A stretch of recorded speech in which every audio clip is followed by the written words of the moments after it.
G'day, Hugh Bowman from Action Coach. So today I want to talk about whether staff should be paid by the hour. Now I'm talking about people like project managers, operation managers, non-billable staff in the office, mostly trades and manufacturing style businesses. I've got a few that seem to have guys who have either arrived or been employed in the business, and they seem to be clock watching sort of types, or they've come up from the ranks. They've been a tradesman, they're quite good, and now they've been brought off the floor into the office and they're managing projects and the like.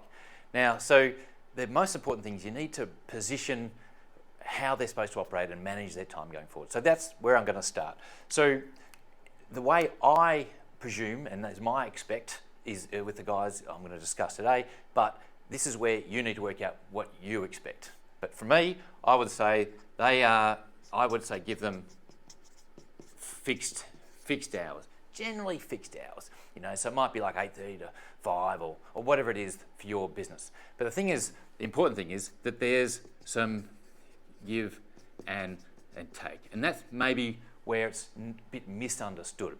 There might be times where they have to stay late to finish a job. They might be driving back from interstate and they're going to arrive late. They might have to finish off some meeting or setting up the jobs for the next day so that all the guys in the workshop can keep busy and the like. So, you know, go to the dentist and things like that. So the give and take thing is very, very important, because what we're really going to be focusing on, you know, if you're a professional in the office, we're expecting them to be, they can manage their own time effectively. And that's an important thing just to reinforce all the time. And that leads into the next one, is where we've got to be more focused on results. Results and completion, I might add.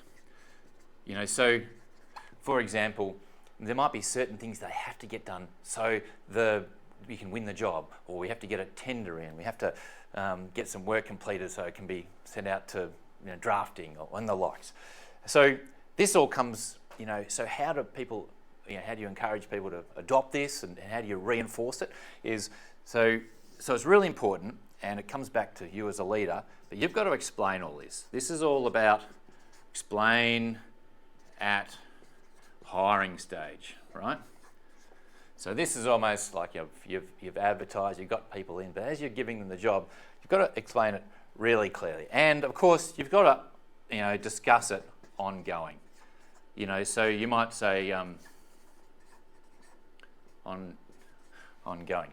So it might be a time where, you know, like just everyday discussion might be, will you get that finished done today so that tomorrow? Like if you're going to be away for this week, will you get the important things done for the guys for next week? You know, so it's just an ongoing discussion. So, and you know, so in other words, you as a business owner, you've got to lead by example. You know, so you've got to discuss and behave like that too. Now, why has this become an issue? Why has it sort of fallen over?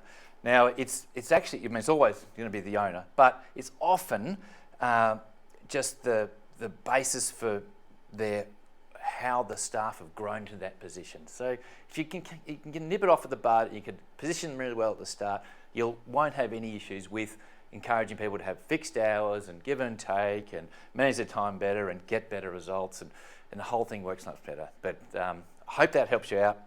Reach out if you want to know some more information on how to get this instilled into your business. Bye for now.